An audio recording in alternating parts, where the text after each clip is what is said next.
ناکافی گواہیوں اور عدم ثبوتوں کے باعث فارس قاضی پہ لگے الزامات میں شک پیدا ہو گیا ہے۔ استغاثہ کے ثبوت گو کہ اپنی جگہ ٹھوس ہیں، لیکن وہ کسی بھی صورت ریزنیبل ڈاؤٹ سے مستثنیٰ نہیں ہیں۔ اس لیے عدالت ہمیشہ کی طرح شک کا فائدہ ملزم فارس طاہر قاضی کو ہی دینے جا رہی ہے۔ فارس امو میں مسلسل کچھ چباتا کھڑکی سے چھن کر آتی دھوپ کو دیکھ رہا تھا۔ اس کی سنہری آنکھیں روشنی کی کرنوں کے باعث جلتے بجھتے دیوں جیسی لگ رہی تھیں۔ اس زمن میں فارس قاضی والطاہر قاضی اپنی بیوی درتاشا قاضی اور سوتیلے بھائی وارث قاضی کے قتل کے کیس میں مجرم ثابت نہیں ہوتا۔ اس لیے معزز عدالت فارس قاضی کے اوپر لگے تمام چارجز مسترد کر کے پولیس کو ان کی باعزت رہائی کا حکم دیے جا رہی ہے۔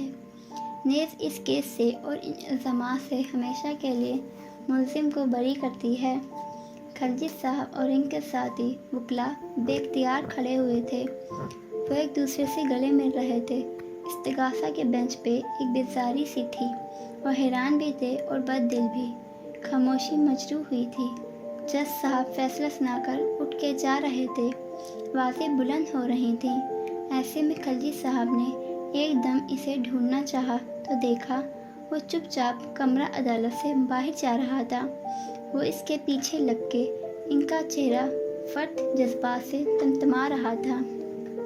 راہداری میں انہوں نے اسے جا لیا۔ وہ سپاہیوں کی معیت میں جا رہا تھا، مگر اس کو ہتھکڑی نہیں لگائی گئی تھی۔ قاضی مبارک ہو۔ وہ اس سے گلے ملے، پھر الگ ہوئے۔ سعدی نے بہت محنت کی تمہارے کیس کے لیے۔ تمہیں بہت مبارک ہو، تم رہا ہو گئے ہو۔ ڈبل جیوپرڈی کے قانون کے تحت اب کبھی بھی ان 2 قتلوں کا مقدمہ تمہارے اوپر نہیں چلایا جائے گا۔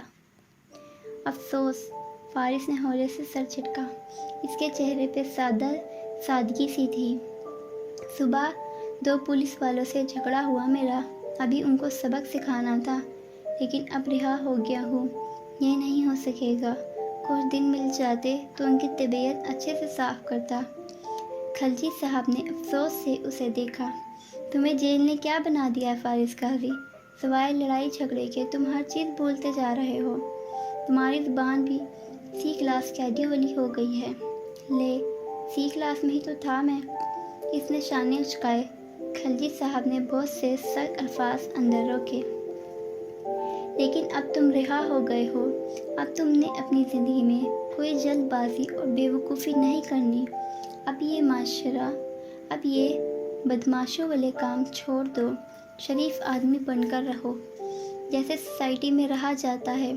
تمہارے خاندان نے بہت بھاگ دوڑ کی ہے تمہارے لیے، اب ان کو اپنی طرف سے پریشان نہ کرو۔ اچھا، وہ لاپرواہی سے ادھر ادھر دیکھ رہا تھا، چہرہ بے تاثر سا تھا۔ اب یہاں سے نکل کر کوشش کرنا کہ اچھی جاب ڈھونڈو، اچھی سی لڑکی سے شادی کرو اور ایک پرسکون زندگی گزارو۔ اپنے غصے کو کنٹرول کرنا سیکھو۔ باہر کی دنیا جیل جیسی نہیں ہے غازی، اس میں تم بات بات پہ لوگوں کی ہڈی پسلی نہیں توڑ سکتے۔ اب تمہیں اپنی زندگی کو سنجیدہ لینا ہوگا۔ پھر رک کر اسے دیکھا۔ کچھ پوچھو گے نہیں اپنے کیس کے بارے میں؟ فارس نے سنجیدگی سے انہیں دیکھا۔ فیس مل گئی آپ کو ابھی یا نہیں؟ خلجی صاحب نے گویا برا مان کر اس کا چہرہ دیکھا، جو بالکل سپاٹ تھا، جیسے کسی بات کا کوئی اثر نہ ہوا ہے۔ اس سے پہلے کہ وہ کچھ کہتے، انہوں نے یکایک کچھ محسوس کیا، جیسے ایک لمحے کے لیے کچھ بدلا تھا۔ فارس کی نگاہوں کا رخ، وہ ان کے کندھے کے پیچھے کسی کو دیکھ رہا تھا، اور اس کی آنکھوں کی ساری کیفیت بدل گئی تھی۔ خلجی صاحب نے پلٹ کر دیکھا۔ راہداری میں بہت سے لوگ چلتے جا رہے تھے، ان میں وہ بھی تھی، گھنگریالے بالوں والی پروسیکٹر جس کی ناک میں ہیرے کی ایک لوم دمک رہی تھی۔ وہ 2 عورتوں کے ہمراہ چلتی سیدھ میں دہکتی آگے آ رہی تھی۔ فارس کے قریب سے گزری تو نگاہ اٹھائی اس کی آنکھیں بھوری تھیں۔ ایک ثانیہ کو بھوری آنکھیں سنہری آنکھوں سے ملی، پھر وہ آگے بڑھ گئی۔ فارس غازی کا چہرہ اس ایک پل میں بالکل بدل گیا تھا، جیسے وہ کوئی اور انسان ہو، لیکن اگلے ہی پل وہ واپس ویسا ہی ہو گیا اور سر چھٹک کر دوسری سمت میں ہو لیا۔ خلجی صاحب نے بہت دفعہ ان دونوں کو راہداریوں اور برآمدوں میں ایک دوسرے کے پاس سے گزرتے دیکھا تھا۔ ہر دفعہ ایک لمحہ ضرور آتا تھا۔ اس کی رہائی کی خبر ہاشم کو جب ملی تو وہ کوریڈور میں کھڑا کسی سے فون پہ بات کر رہا تھا۔ اس نے کمال ضبط سے اپنے کڑوے ہوتے تاثرات چھپا لیے۔ وہ ابھی اتنا مصروف تھا کہ ایک دم ریئیکٹ نہیں کر سکتا تھا۔ البتہ اس نے خود سے عہد کیا کہ اگر اس میں سعدی کا ہاتھ ہے تو اسے حساب دینا ہوگا، اور توجہ زمر کی طرف مبذول کر دی، جو سامنے سے فائل کے صفحے سرسری انداز میں پلٹتی تیز تیز اس کی طرف آ رہی تھی۔ ایک معمر خاتون اور ایک دوپٹہ اوڑھے نوجوان لڑکی بھی اس کے ہمراہ تھی۔ ہاشم کوریڈور کے سرے پہ اسے ملا تھا۔ زمر اس کے سلام کا مختصر جواب دے کر آگے ہو لی۔ وہ بنا کچھ کہے ساتھ چلنے لگا۔ ایک کریو کٹ والا نوجوان اس کی بائیں جانب تھا۔ کورٹ روم تک کی یہ واک خاموشی سے کٹ جاتی اگر ہاشم کی کسی بات کے جواب میں وہ نوجوان بکھرے تاثرات سے یہ نہ کہتا، انہیں میرا شکر گزار ہونا چاہیے کہ میں رقم ادا کر رہا ہوں، ورنہ کورٹ میں یہ مجھے ریپسٹ والا ثابت نہیں کر سکتے تھے۔ ساتھ ہی دبے دبے غصے سے اس لڑکی کو دیکھا۔ ہاشم نے نظروں سے تنبیہ کی، مگر زمر کے قدم ایک دم رکے تھے۔ وہ گھوم کر اس کے سامنے آئی اور سنجیدہ مگر تیکھی نگاہوں سے اسے کو دیکھا۔ آپ کو میرا شکر گزار ہونا چاہیے کہ میں نے آپ کو سیٹلمنٹ دی ہے، ورنہ اگر ہم ٹرائل پہ جاتے تو آپ کو معلوم ہے کیا ہوتا۔ ہاشم نے ایبرو اٹھا کر لڑکے کو خاموش رہنے کا اشارہ کیا، مگر وہ جو پہلے ہی بہت برے موڈ میں تھا اکھڑا اکھڑا سا بولا، میں باعزت بری ہو جاتا اور مجھے یہ پیسے نہ دینے پڑتے، اور میری جاب۔ مدعی لڑکی کی ماں ہلکی سے کچھ بڑبڑائی تھی۔ ہاشم نے لڑکے کو دیکھا۔ ہاشم نے لڑکے کو ہاتھ اٹھا کر خاموش کروایا اور زمر کو دیکھ کر سنجیدگی سے بولا، میڈم پروسیکٹر، میں آپ کو بتاتا ہوں کہ ٹرائل پر جانے کے بعد کیا ہوگا۔ الفاظ کی سنجیدگی کے باوجود ہاشم کی مسکراہٹ برقرار تھی۔ 12 سال، کم سے کم بھی 12 سال کیس عدالت میں چلے گا اور کچھ ثابت نہیں ہوگا۔ ثنا نے فرید کو خود وہاں سے بلایا تھا۔ میرے پاس ان کے ٹیکسٹ میسیجز کا ریکارڈ ہے، اور اس بات سے ثنا انکار نہیں کر رہی کہ ان کا چھوٹا موٹا صحیح مگر افیئر تو تھا نا۔ نہ صرف میں عدالت میں اس افیئر کے ثبوت پیش کروں گا، بلکہ 10 ایسے لوگوں کو بھی لاؤں گا جن کو اس لڑکی نے زندگی میں کبھی دیکھا بھی نہیں ہوگا۔ وہ قرآن پاک پہ ہاتھ رکھ کر کہیں گے کہ ان کے ساتھ بھی یہی کر چکی ہے۔ میں اس کو عدالت میں پیشہ ور عورت ثابت کر کے دکھاؤں گا۔ اس کا خاندان اور محلہ اس کو ڈس آن کر دے گا، کوئی اس سے شادی نہیں کرے گا، اور 12 سال بعد آخری پیشی پہ جب یہ رہا ہو جائے گی تو اس کے پاس نہ شوہر ہوگا اور نہ بچے۔ اس لیے آپ کو واقعی ہمارا شکر گزار ہونا چاہیے کہ ہم نے آپ کو سیٹلمنٹ دی ہے۔ فرید نے فخریہ مسکرا کر ہاشم کو دیکھا۔ ثنا کی ماں نے لبوں میں کوئی بددعا بڑبڑائی۔ ثنا کے چہرے کا رنگ بدل چکا تھا۔ زمر ہلکا سا مسکرائی اور نفی میں سر ہلایا۔ اصل میں ہوگا یہ ہاشم کہ جب میں کیس ٹرائل پہ جائے گا تو اسے ٹرائل تک نہیں رکھوں گی، پہلے مہینے میں ہی پوری سٹوری میڈیا پہ لیک کر دوں گی۔ اس شام کے اخبار کی سرخی جتنا کیس 9 بجے کی خبروں میں آئے گا، 8 اور 10 بجے والے ٹاک شوز اس پہ بات کریں گے۔ ثنا کو مارننگ شوز پہ بلایا جائے گا، جہاں یہ میل شاونسٹ قسم کی خواتین کے ساتھ بیٹھ کر ظلم کی پوری داستان سنائے گی۔ NGOs اس کے لیے واک کریں گی۔ یہ انٹرنیشنل سیمینارز پہ مدعو ہوگی۔ اینٹی آرمی طبقہ اس کو فرید کی ثنا کے ساتھ نہیں بلکہ ایک جرنیل کے بیٹے کی ایک مظلوم لڑکی کے ساتھ زیادتی بنا دے گا اور تمہارا فرید کی طرف رخ کرتے ہوئے اس نے بات جاری رکھی۔ سوشل سرکل تمہیں آؤٹ کر دے گا، تمہارا باس تمہاری رپورٹ پہ مشکوک الفاظ لکھے گا، کوئی بھی لڑکی تم سے شادی کرنے سے انکار کر دے گی کیونکہ قاتل کو لوگ قبول نہیں کرتے، نہ ہی بدکار کو۔ میں ثنا کو ایک اسٹار بنا دوں گی اور 12 سال بعد تم کیس بھی جیت بھی جاؤ تو تم بہت کچھ ہار چکے ہوگے اور وہاں رہا ہوتے ہوئے رشتے یہ تمہارا 50,000 کے ہیئر کٹ اور 2.5 لاکھ کے سوٹ پہنے کھڑا وکیل واپس نہیں لا کر دے گا۔ اگر میں تمہاری جگہ ہوتی تو پروسیکٹر کے سامنے اپنا منہ سے نکلنے والے الفاظ کو روک لیتی۔ مسکراہٹ معدوم تھی، وہ ایک کٹیلی نظر ان دونوں پہ ڈال کر آگے بڑھ گئی۔ فرید کا چہرہ اب ثنا سے مختلف نہ تھا، ہاشم پہ البتہ کوئی اثر نہ ہوا تھا۔ وہ کندھے ذرا سے اچکا کر اس کے پیچھے ہو لیا۔